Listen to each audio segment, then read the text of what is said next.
Facebook Friday. I am so excited because I am here. It's another Friday where I'm here with a very good friend. When I come on here and I just drone on and on about stuff, it is kind of, well, it's fun to share stuff and information with you, but I love going down memory lane and talking with people who are smarter than me and sharing them with you. I did say I was going to record this because there's a very important thing we're going to be using this for. So let me record this. And I would like to introduce all of you to my friend, Michael Grigery. Michael is the CEO and owner. Well, hang on. I think we did. I thought we were streaming. We are. You're streaming. Oh, okay, Yeah. good. The The perils of page, live. the page went back to you're not streaming. Okay, well, I can't see the Well, comments. I'll do that I'm here. actively sharing from your live right now, so we're good. Okay, perfect. Well, then let me do this. I'm going to introduce you guys to Michael Grigery. A lot of you already know who he is. He might be your Conquer coach. He might be the guy who built your website, or at least his company did. He might be the guy that you have seen at a conference and sat down with and had a great conversation with. The fact is Michael is a very authentic person, which is important to me, and he is very, very smart. It's interesting. I've met a lot of people who are smart but aren't authentic, and I don't jive very well with them, even though I know they're very successful people. I've also met really authentic people who maybe aren't as smart, and they're great to have as friends, but I don't really take business advice from them. Michael's the kind of guy that I would take any advice he gives because of the combination of the two. So today I have invited him to be able to share with us some of his thoughts on getting people into your marketing funnel and how to convert them into your, go down the funnel into your sales portion. So Michael owns Click Call Sell. That's the current thing he does. Obviously, he's also a current Conquer coach, but there's more than that. Michael comes to us from when I first met him, this was years ago, probably a decade ago. I He love was this the story. like I've actually massive. never heard you tell this story. I would love your perspective on this story because I've told it 1,000 times. I can't see the comments right now, but I have a very good feeling that Jason Hatch is probably in the comment section right now. And when I I get a hope he chance, I is. can get over there. I'll check and see. But so Jason Hatch was a Window Genie franchisee, and he was using ResponsiBid, and he said, "Kurt, I got to get you in front of our marketing guy. I got to get you in front of our marketing guy. He's smart and he does all the marketing for all the Window Genie franchise. We need to show this to him. This is amazing." So he set up a meeting, and I met Michael, and Michael was like the biggest name I'd ever spoken to as a software guy. I'm like, I normally talk to individual business owners. I never talked to someone who like made big marketing decisions on behalf of a whole entire team. At the time, the cards weren't really in play for us to be able to like take over the whole franchise with ResponsiBid, or all franchisees with ResponsiBid. But Michael, was so interesting to hear him like see ResponsiBid in a way that most people just couldn't see. He's able to see it with the numerical, logistical, analytical approach, which most people are just like, oh, cool, this is going to save me a ton of time doing quotes. And Michael was able to see it from a whole different perspective. And I remember thinking, man, this guy, like, he does it all, right? And I don't know how Google Ads work. I don't know how any of that works. I just know that I do a sales funnel. Well, fast forward a few years after that, and I heard that Michael had left Window Genie, and I thought, oh man, I wonder what went so wrong over there. Well, actually, it was what went really right. Michael was able to really spread his wings, I think, and fly. And I'm so glad that you now have a presence in front of the home service industry as a whole, because what you have to share and the wisdom you have to share from all of your past experience, people always consistently say, Michael gave me this great advice and it worked great. And I'm not just talking about people you've coached either. I'm talking about people you are always freely giving to people. And I love that. So thanks for coming today and freely giving once again. Awesome. Thank you. Yeah, this is my third podcast in 2 weeks. So I've been doing this a lot lately, and it's so fun. Somebody asked me yesterday, I went for a walk along the beach, and like, what drives you? What's like the thing that makes you the happiest? And I was like, watching other people succeed. Like, the only thing that really makes me cry and get super emotional is like people in my circle just accomplishing something amazing. When my wife passed the bar exam, I'm like literally like uncontrollably crying because just watching just incredible accomplishments. My best friend made Inc. 5000 for the first time. I think in 2016, I was literally at a baseball game when it happened, and I'm just around 20 people, just like so happy and sobbing, crying. So just incredible accomplishment, and I think that's why I love coaching so much, because you get to be involved in a part of just a small piece of so many people's success, and just like it drives me, and it makes me just want to do better, be better, and get more information to share with the world. Well, I think that view that you have of just add to the pie, give and give and give, is sort of your trademark. So, thank you. But let's get to this part. Actually, Michael, did I leave anything out? Any big pieces of your credentials out so that people know who we're talking to today? No, it's you go to clickcallsell.com. You'll see everything you need to see. So yeah, we're good. Let's start adding some value. All right, let's do it. So basically, what you guys, and I'm going to be using this as one of the classes in a course I'm building right now for the art of the sale. Basically, most people, when they go to give a quote, they're just there to give the quote, and they're missing the whole sales process. But I wanted to go a little bit before that. And so today's class, I'll call it even a master class, is that we want to talk about taking people who we discussed in our last class with how you can get more leads. How do I get leads through ads? How do I get leads through referrals? How do I get leads through all these different methods where they're going to show interest, but they haven't raised their hand yet? It's a very murky time. It's a time where people could very well become your customer, but there's some emotional check boxes that have to get made before they actually will present themselves to you.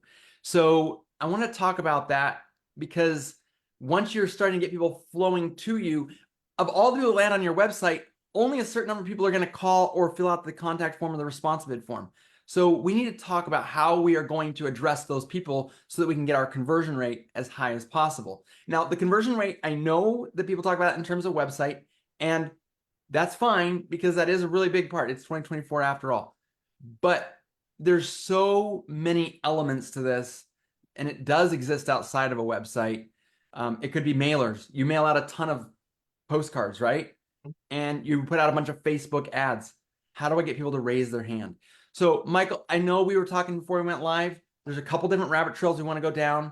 And I just want to start kind of riffing with you a little bit about how do we get the most people who start the path with us to get into that sales funnel? Okay.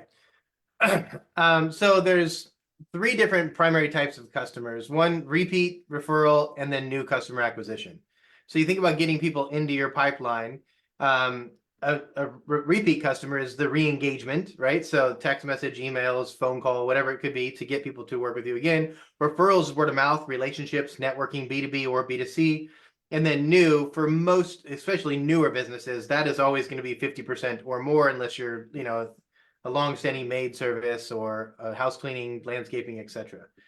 So you want to segment it out and think about, like, who am I targeting, and then what is the message or emotion behind the services that we offer. Some services are very emotional, very visual, like think about concrete coatings or hardscapes, just things that, like interior painting. Like, I want to see a very visually appealing website versus one that are more based on a fast, rapid buying decision, which would be house cleaning, extra cleaning, just something that we don't need to have this long, drawn out 87 point touch point inspection for. Something that's somebody's going to make a decision in instant. They're not going to make an instant decision on which kitchen design they're going to have in their backyard.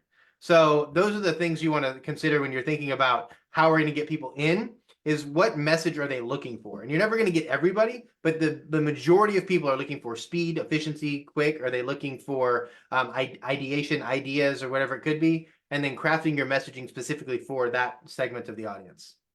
And when you're crafting your message for that segment of the audience, there's a part that you need to know your audience. There's obviously the part you need to know your business and like have the value to drop on them.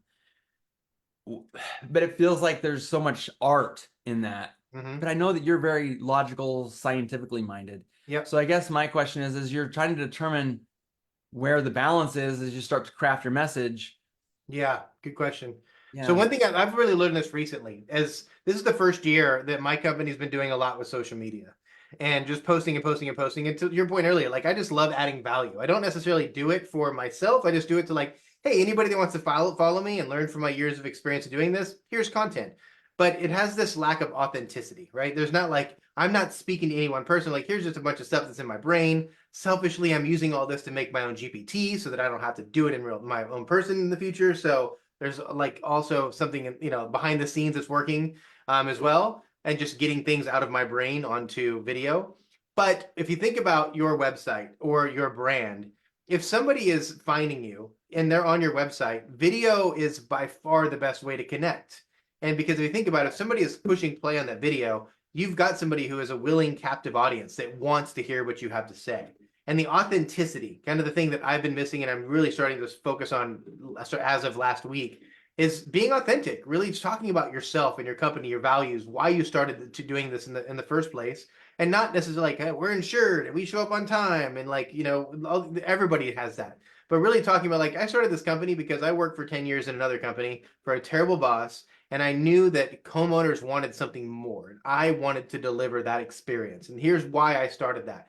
And in 45 seconds, you can just open your heart up, be vulnerable, or just have an emotional message to your audience about why you do the thing that you do. And you're going to have such a greater connection than the same stock images that everybody has and the same stock content that everybody has, because it is very bland, very vanilla. And customers are so used to seeing that there's nothing special or remarkable about your brand at all when you don't do anything unique or specific about your brand.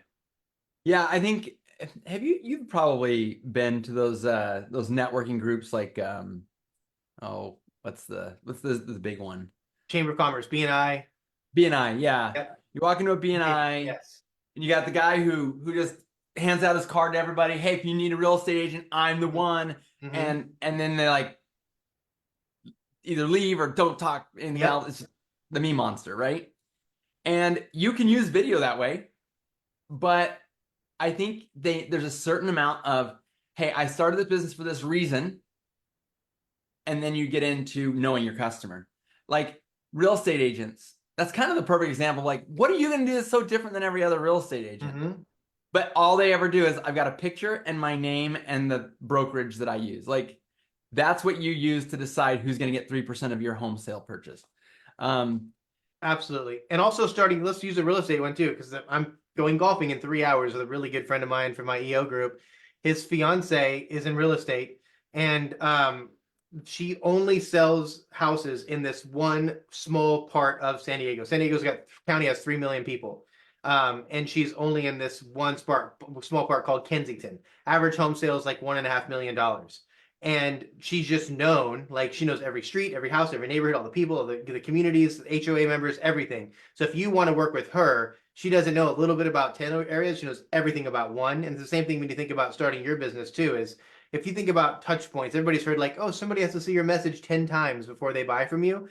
How much is it going to cost you to get 10 times, to somebody see your brand 10 times in a 50-mile radius versus a 5-mile radius? So if you own this, you can expand from there a lot easier. And that's what she's doing. And she crushes it with that sales method.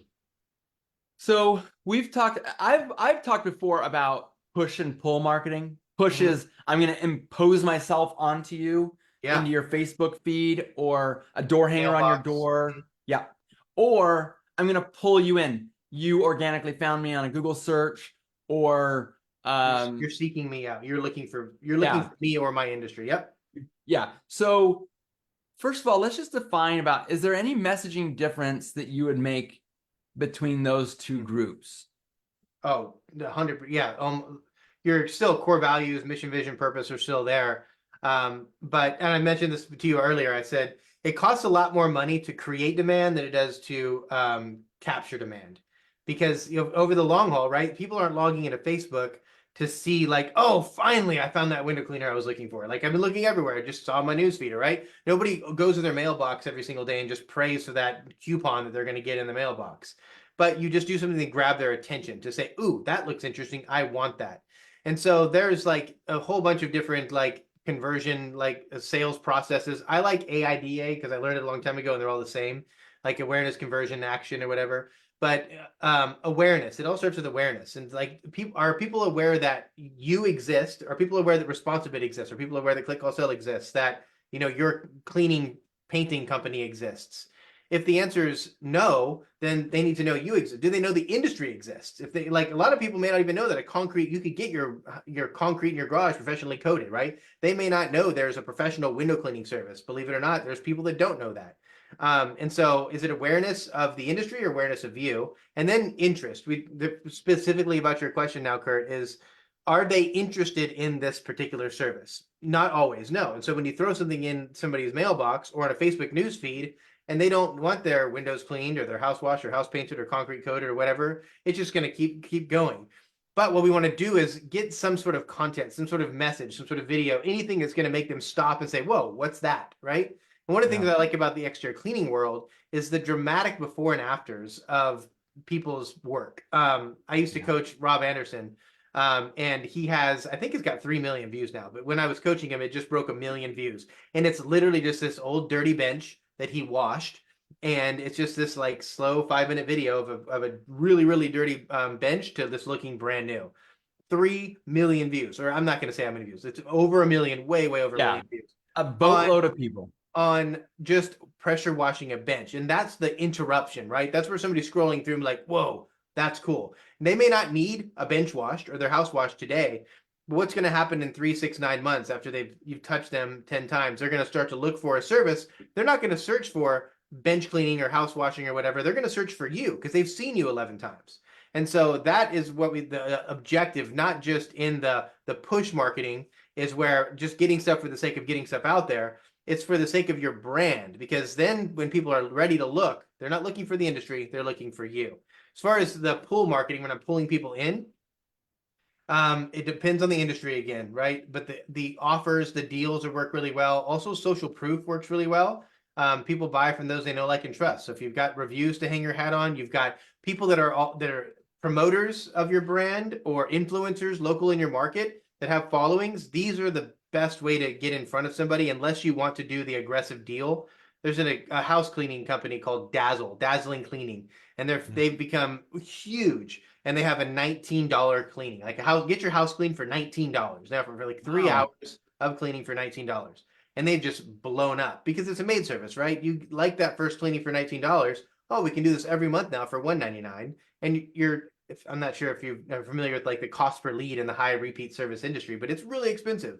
And so if you can get a $30 lead versus $130 lead, it's a wash on or customer. It's a wash on how whether or not you need to repeat with them or not. So provide a really good experience, and you're going to get that repeat business. But a strong offer, strong partnerships, influencers, promotion, strong messaging, and then the videos are the great way to pull people in. So that was a long answer for the push. No, I mean, if I summarized it, it sounds like when I'm imposing myself, when I'm pushing myself to get you to stop, it's about the shock and awe factor. It sounds like it's like, can I use video to do something that's going to get them to stop and pay attention for a second? But if I do something that's going to be more pull, like you're searching for me and I need you to choose me, it's the hook. What's the hook all about? Yeah. Okay. So the hook could be, as you said, it could be an offer. It could be a really crazy USP. I think a $30 or $20 introductory cleaning is actually quite fascinating when you think about what it does cost to acquire a customer. That's going to get people to stop and pay attention, but it also gets you in their home so that you can actually really start forming a relationship. That's super interesting. There was one other thing that you talked about. Offer. Oh, the affiliates or partnerships or influencers that promote your brand for you. Okay. So as you're putting together this, what is the purpose? What is the thing? We talk about attracting customers based on price, and they leave us based on price. Yes. There has to be more substance in our relationships. What kinds of things have you seen people stand on that works? I know Donald Miller uses the term empathy and authority. Yep. I empathize with you because I understand your situation, and you should trust me because I have this authority. It could probably be said a million different ways, but I'm just curious, what kinds of substance do you find that you immediately want to put out in that video? You talk about video. So what kinds of things do I want to put in those videos that are going to build that trust? Yeah, very similar to what Donald Miller was saying. So in your 45-second video, It's really going to be about understanding the pain, the needs of the client, right? So I made a sample video for one of our landscape lighting clients a couple of weeks ago.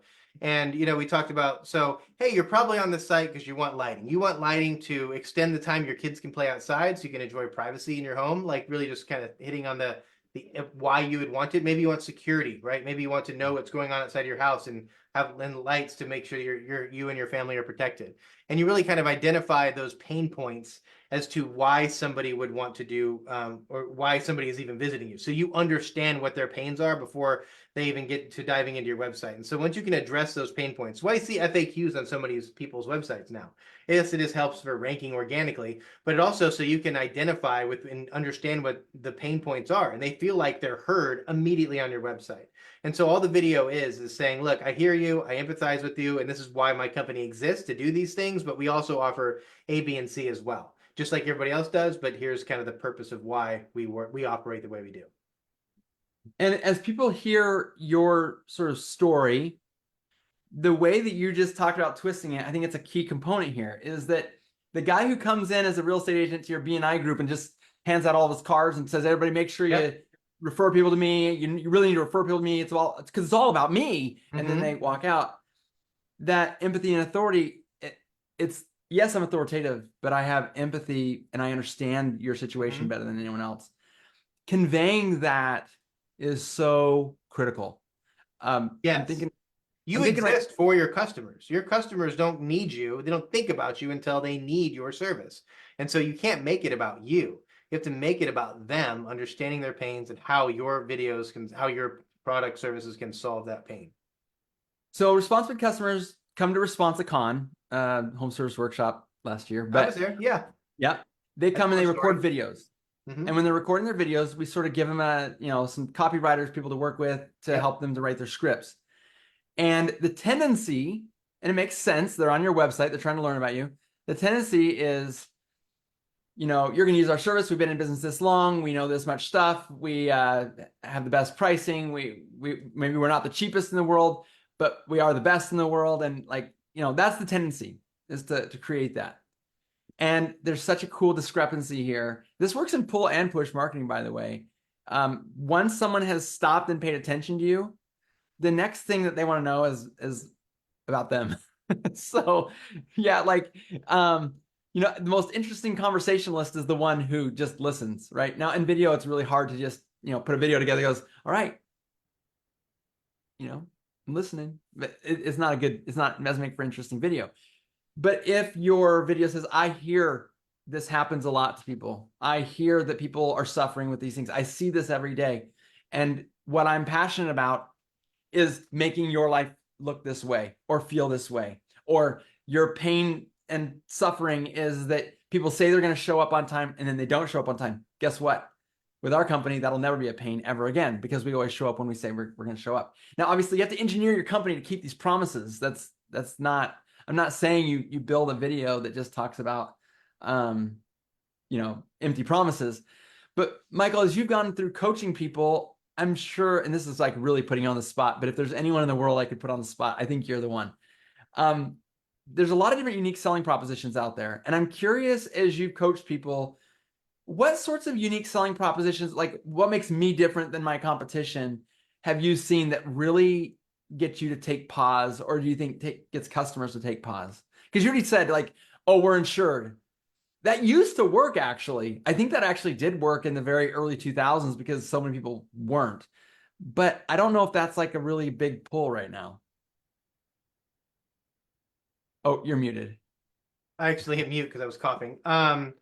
Yeah, so it's always evolving. It's not what worked 3 years ago is not going to work today. And even like this being an election year and inflation, things are getting more expensive for a lot of people. It's different. I've seen this year that offers are working like more differently, better than they were in the years past. Because never been one to really push an offer, because if you lead with an offer, then you're attracting people who are interested in offers. And once you stop and pull back from that offer, you lose them. And so that's why I've kind of been against it. But this year it seems to be something that's working, especially as the cost per leads in general are getting more expensive. So yeah, it does evolve. But I think like the benefit of the benefit, every time you have something, it's like, what's the reason behind that something? So for example, like background checks, right?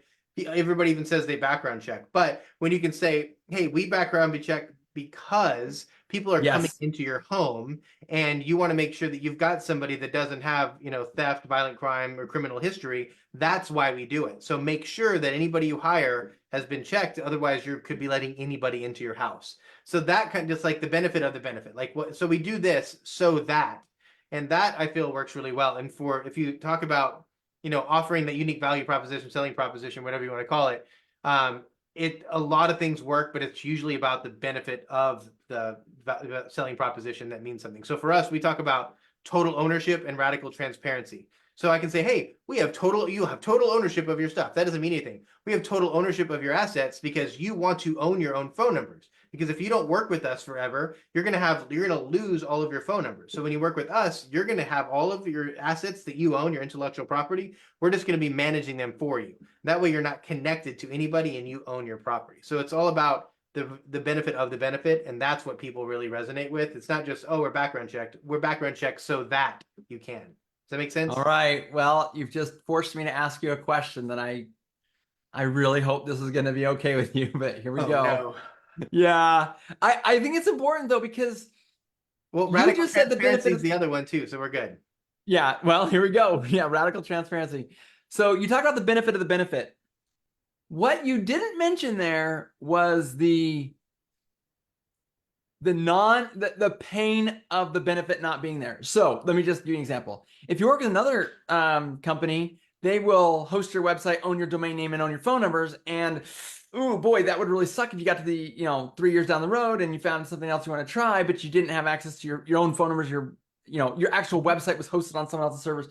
I mean, this can get a little bit sticky, right? Because you could turn into maybe the smear campaign guy, and it's, if you want to keep it classy, so there's a line. And I'm just curious, as we talk about radical transparency, what do you think about that? Oh, it's a really good question. No, I mean, I am on the record saying incredible things about competitors. I have a phenomenal relationship with John Majek and Mr. Pipeline, Ryan Glogowski, 180 Sites. Like people that do a good job, I have no issues. And that my mantra is like, I don't have anything good to say. I'm not going to say anything at all. And so that's one. Two, the bigger you get, the more people throw rocks at you. And your skin has to get harder as you grow because more people will start throwing rocks at you. And the longer you're in business, the more times that your model doesn't work with everybody. And so you end up losing people. And that relationship after it ends is really, really important to me because I don't want somebody to say, like, oh, I don't work with Michael's company anymore. It's Michael. It's not every company is right for every person. Like that's a fact. So I don't throw rocks at people. I don't really care if people throw rocks at me. I know who's I trust in the industry, and if I'm not able to service somebody, I am proud to refer them to any number of people that I respect and trust as much as my own company. So as you're telling people the benefit of the benefit, though, my question is, are you telling them what the world could look like if they don't have that benefit? Oh yeah, that leads into that. Yeah, so because if you're working with somebody else, they will own these things, and then when you will no longer work with them, you either get them back, which they may not be possible, or you're going to have to start anew from scratch, and that is going to cost you more money, more time, and everybody that has your current number right now that has for years is going to lose that number. So it's just like an extra step and an inconvenience for them, but you want to own your assets because this is the dangers of what's going to happen if you don't own your assets. So we built a website for a client last year that didn't own their phone number, like their main business phone number or their Google business profile. And they had to start both those things from scratch. That's a problem. And you can tell those kind of stories to people and it really resonates with them. So in the keeping it classy column, we're basically saying, here's the benefit of the benefit. Let me tell you a quick story about somebody who didn't get that benefit. Yes. Our company exists to help you avoid a nightmare like that. And I always keep it classy. I try to always have ethics above all else. I would never say anything bad about another company. Yeah. So, okay. We're kind of getting down to the part where we're going to start getting into that sales funnel. We've transitioned someone who has either run across one of our ads or they have done a search and you're now trying to pull them in, and you're doing it through this sort of empathy and authority position, but you're really doing it with things like video that's helping to bond yourself to them. You've created an offer or whatever it is that you're doing to hook that person to sort of reel them in to actually raise their hand and make themselves known. So you got 100 visitors on your website. Previously, only 5%, 5 of that 100 people Sure. were actually filling out your form. We're trying to get it now to 10. So you've added a video, you've added a maybe some different language, maybe there's an offer on your site. We're improving that. What is the call to action? How do you transition from, is it like act now, or what are you trying to do to get people to, I've kept it classy. You can avoid this nightmare by going with our company. Yep. What's the next sentence? So I hate answering the question like this, but working with so many industries, it really kind of depends on what industry you're in. But for the most part, it's going to be the same framework, and that is identifying with the audience's pain, the Donald Miller like story brand, making them the hero with a mixture of Marcus Sheridan, they ask you answer with social proof. There's buying signals, right? Buying signals is first confirmation of service, right? If I want my windows clean and I go to a website and it's got a picture of a commercial building or a shopping mall, as a homeowner, I don't identify with that. So confirmation of service is most important. When I am here and I can clearly see that this is a site that does the thing that I need done. That's the most important part. From there, the other signals are social proof. Like we want to make sure that we're screaming from the mountaintops about how much our clients and our audience loves us. We want to address in each one of those sections, however many, between 1 and 10 sections, of all the pains. What happens if you don't get this done? Why you need this done? What happens when you call us to get it done for you? How often should you get it done? And having sections, images, and videos which tell that story of what's going to happen. So you run them basically through the timeline of what to expect from this moment, me on your website, to when it's all finished and you get to relax. And the video works really well. One, because it's the highest engaging piece of websites, and websites with videos do always convert higher than web pages without videos. And then telling your narrative, telling your story and your narrative with that, but making it about them, not about you. That's the one thing I can say above all else is don't make it about yourself, make it about them, understanding their pain and why you have started a business or run a business that solves that pain. All right. Well, I think that... Is that what you wanted? Yeah, that's what I'm looking for. And that's what I really want people to understand is that one of the biggest reasons people don't close sales is because they don't ask for the sale. And I think one of the big reasons people lose leads is they don't ask for the lead. They don't tell someone, like, are you wanting people to call in and talk to you? Then you need to tell them explicitly after you've answered the question that they have, not as Charlie Caldwell used to always say, we all over themselves. We this, we that, we all the way home. It's not just about you, right? So Michael just talked about how you put the information out there to talk about it, and then you just follow up with, and you can get a $20 house clean, a $19.99 house cleaning today as a first-time customer to get the experience of Dazzle cleaning, right? Or call us today so that we can talk about your particular situation and get you a quote on your, and if it's lighting, call us today to see what your house would look like bathed in light at night. Or you want a response bid form filled out. There's a lot of people who want that to happen. And if that's it, you need to direct them. Now that you know this about us, you've got to click this button and get an instant quote right this moment. Yes. Right? Yeah. So for like hardscapes, you can't give an instant quote for a hardscape. It's literally impossible. So you can for window cleaning, you can for house cleaning. There's pest control. A lot of services you can give a very, very accurate quote for very quickly. And for those industries, if you're in one of those industries, and the whole name of the game, one of my other favorite phrases is time kills deals. And the longer you go from the moment of desire until we can communicate or get you on the schedule, the less likely you are to close that deal. And so for exterior cleaning, this is a very, very fast buy cycle. I mean, you see the data. I mean, I bet it's very common. People just go to the site, book it, get the price, and schedule right there because it's so fast. This is a honey-do item, an item on the checklist that something just has to be done. And if you can give a fair price and you have the availability there and you've got the social proof and the convincing enough narrative on your website, you're going to convince people way faster than if you have to go out to their house in 2 days and then go home and put the proposal together. And it takes 7 days to do something that your responsive bid can do in an hour and a half. You're going to win every single time. Yeah, absolutely. And that just goes right back to what you've already said, is that it's all about them. So you do have to craft this in a way that takes the social proof about you, the expertise of you, the unique selling proposition of you, and converts all of that into what's in it for them. So, Michael, thank you so much for sharing this wisdom. I don't want to wrap up and if there's something else that you had you Well, I want to mean, share. I just because I've done this thousands, literally thousands of times. And I'm not sure if it's like a mental block, it's fear, it's self-doubt, self-limiting belief, or whatever it is. But we built over 100 websites, I think 115 websites in the last 12 months. We built so many websites.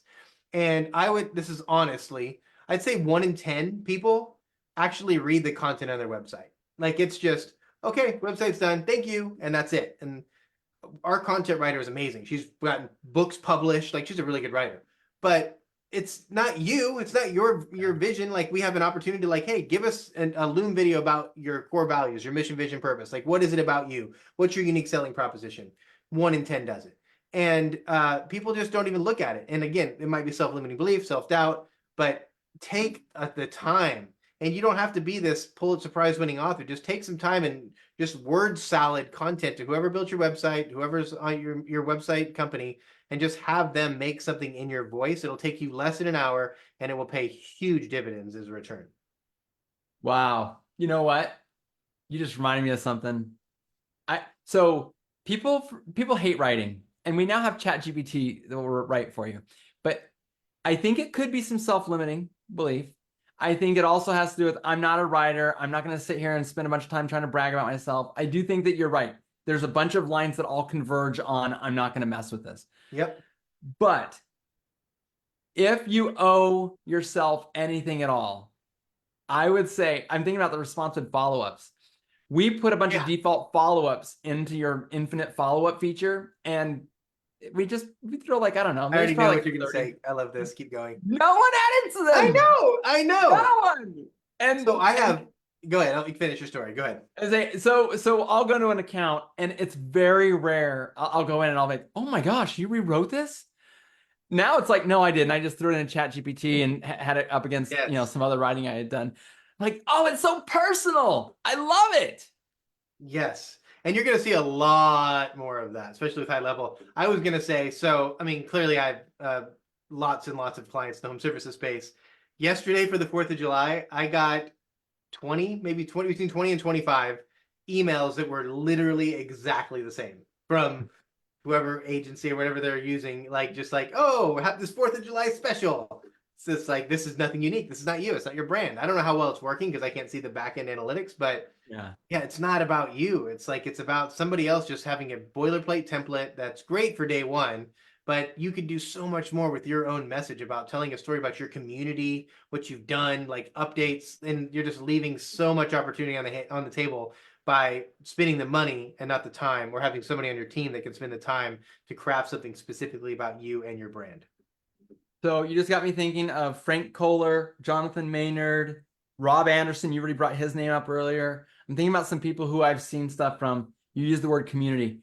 Guys, if you take anything from this, one of the pieces that gets people to stop is when you're intimately familiar with the community that someone lives in. They have to stop and listen to you because you're an authority on the thing that like is surrounding them. And sure, you might clean the thing or you might fix the thing or whatever's a home service industry person, but getting someone to stop based on the fact that you are intimately familiar with their community and they recognize you. And I know you talked about that with the real estate agent who goes 5-mile radius instead of 50-mile radius. I'm telling you right now, what's really powerful about that is that I've read emails, I've seen content that goes out from the names that I just mentioned. And Frank Kohler is a retired Marine. He once a Marine, always a Marine, but Simplify. And he talks about the 4th of July and the importance it is to him and his cleaning company and how he found it as a veteran-owned business to do these certain things. I'm telling you, he cleans the thing probably pretty similar to how other people clean the thing. But guess what his 4th of July conversion rate probably is? Incredible. It's because he's talking about something from inside that matters to his community. And I'm guessing that every single person who hasn't taken the time to it, if you just took 30 minutes and just got out a sheet of paper about what makes you special, what kinds of people resonate best with you, and just you don't even need a sheet of paper anymore. You can use the new ChatGPT 4.0. I'll just show you on my, like, you can get the little app guy here, and it's got the little microphone thing. I cook breakfast for my family every weekend. Saturday morning, wake up and cook a big giant breakfast. And 3 or 4 weeks ago. I put my headphones on and I had a full-on hour-long conversation with ChatGPT. Full on, like I'm engaging like it's my friend. And we came up with this whole, because the day before we went to this party and it was a baby shower talking about like education and ChatGPT. I was like, that's a good point. So you can craft your message by just having a conversation about your brand, and then it will have the transcript of everything. That transcript you can give to your automation company, your agency, anybody you want, and then they can take it and use their magical wordsmithing and make it be directly in your brand identity, because it's an hour or whatever your conversation is about your brand. So if you ever want to just talk shop with somebody that could learn your brand faster, better than you ever could, have a conversation with ChatGPT about your company. We'll talk about burying the lead as we get to the end of this conversation. That is such a cool to-do item for everyone here. I would say that almost is like requisite for this course, is if you're going to start moving into your sales process now, we need to know who you are and what you are as a brand. Sure, all this marketing, conversion of traffic to lead, impressions to leads, all of that requires what is so effortless now, as long as you'll just take the time. Yep, so that's the cool. time. And I know personally 2 of the 3 people you just mentioned, and also just agency working with as many Conquers, we have Conquer coaches over the years, is when you have a strong brand that people know, people identify with and trust, marketing becomes so much easier. I unsell newer businesses with me to like say, like, let's not do the pull marketing when you're brand new, because you don't have anything to like leverage that trust against. And so when you have a strong brand, everything gets easier. I say it's like fishing in a stocked pond. And it's not even really fair to compare that person with an amazing brand to somebody who's brand new and just starting out, because you have so much goodwill. One of my favorite metrics to look at when you talk about moving from people into your website into the sales process, look at your search queries by term. How many people are searching for your term? How many people are searching responsive bid each week? How many people are searching click, call, sell each week? How many people are searching your business name each week, month? Because that's your barometer by how many people know who you are. And the higher, bigger that number is, the more successful you're going to be. And I have hundreds of examples to prove that actually being true. And Facebook is my opinion, is the best way to get more brand awareness. I just see people that are running branding campaigns or lead campaigns with Facebook, and it may not have the best ROI, but your brand awareness is growing up way faster because you're getting so many more eyeballs on your brand than any other lead source. All right. Well, guys, as far as this class goes, that was what I wanted to get through to you. And now you know why I had Michael here for it. It's because we need to be able to take the interest that we're developing. We're banging drums. Now we need, once people look up, we need to be able to help them see why they should move forward. And that's a lot of awesome stuff. If you got anything from this video, I really hope that you got the idea of finding out what's unique about you, finding out how to make your message special. And, unique selling proposition is the official term, but I would actually even say, what's your brand identity? I mean, if you know your brand identity, your unique selling proposition is right behind that. So thanks for that, Michael. I think that's a really cool idea. And I'll probably be having a conversation during breakfast making time tomorrow with ChatGPT 4.0. Thanks for being with us, Michael. I appreciate it. And I know a lot of people are going to get a ton of value out of this. So we will see you guys next Facebook Friday. And Michael, thanks again. Thanks, Kurt. Thanks for having me. All right. We'll see you. Bye.